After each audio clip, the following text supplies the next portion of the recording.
Okay, so you want to get your life together and you want to do it before the new year and give yourself the best chance to go after your goals. You've come to the right place. Now this is a part 2 of this video, but you don't have to have watched that one for this one to make sense. This is an additional few actionable steps and things that you can do now to give yourself the best foundation to go into the new year with. Ultimately, you don't want to get to January 1st and be having to work on all the foundational things as well as what your goals are. Okay, so first of all, she's not a pretty one, she's not one we like to do, but she is important, and that is going over our finances. Now hear me out. The reason you need to do this is because it's a very expensive time of year for most people. I mean, I feel like everything's expensive at the moment. But the last couple of months of the year are especially expensive. So knowing exactly what money you are going to have when you go into the new year is going to be really useful for a couple of different reasons. One, there is plenty of research out there, and I feel like it's a very generally well-known thing that money issues cause stress. And if you don't know how much money is coming in and going out, then you have a lot of extra stress added on to your general life. Going over your finances in detail, setting yourself a budget, and I am talking to myself here as well, and knowing where you stand with that is going to be really, really good for your mindset and your mental health. The second aspect is that some of your goals might actually require money. Now, there is no point setting goals that require a certain amount of money if you don't have it. Unless you found some kind of magical way to get money, can you please leave a comment down below if you have figured that out? I would like to know. I feel like you really need to know how much money you've got when you are setting your goals to make sure that they are realistic and you're not just setting yourself up for failure. So what I mean is, if you are like, crap, I cannot afford to take on another monthly outgoing, then you know that setting a goal of joining a gym is not going to be a feasible option, at least for the first part of the year. You know that you want to go traveling. You might not have the money now, but one of your goals could perhaps be to save money for the first 6 months so that you then are able to travel in the second 6 months.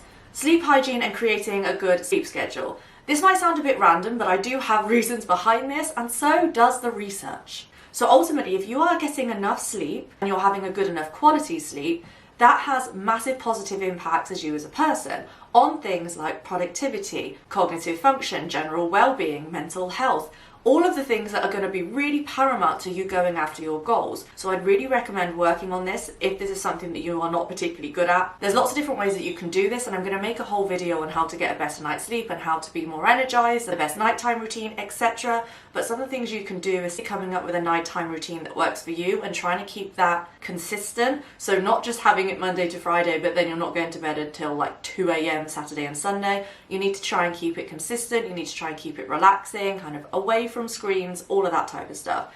And then set your environment up to make sure that the quality of your sleep is also good.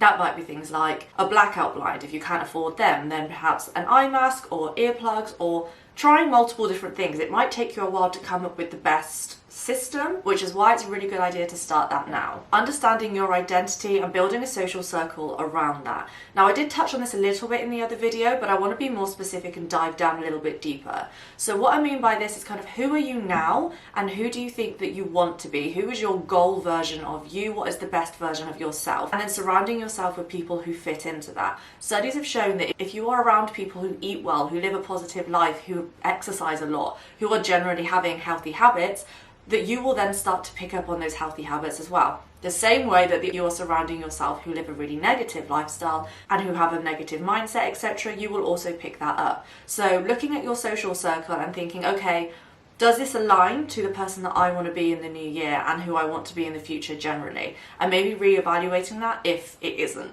I'm obviously not saying cut everybody off, but just kind of trying to integrate yourself into social circles that you think the best version of you would be in.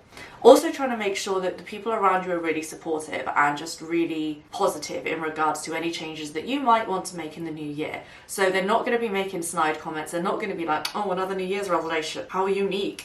We don't want any of those comments, right? We want people who are going to be positive, who are going to be like, yes. You can also look at networking and social media groups and just getting out there and maybe joining some classes and some groups as a way to align yourself with people that you think might be more beneficial if you don't already have that in place now. Working on your self-development and your mindset now. Now, I'm hoping if you're watching this video, it's something that you're already trying to do, but really trying to work on your self-development now as a general thing, rather than also trying to work on that whilst having really specific goals, is going to be really beneficial. So what I mean by this is perhaps watching TED Talks or podcasts or YouTube videos that make you really feel motivated and make you understand exactly what it is that you want to go after and what you want to focus on and how you focus on it.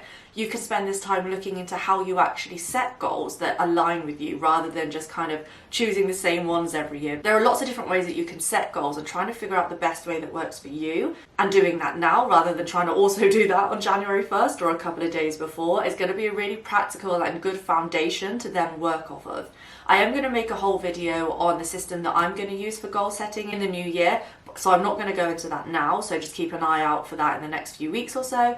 But working on your mindset and knowing exactly how you want to go after your goals, how you're going to set those goals, doing that now is way more useful than trying to do that in the last week of the year. If there are any other tips that you think are really useful, then obviously feel free to leave them in the comments below. If you like this video, then please subscribe if you aren't already, and hopefully I'll see you in another video very soon.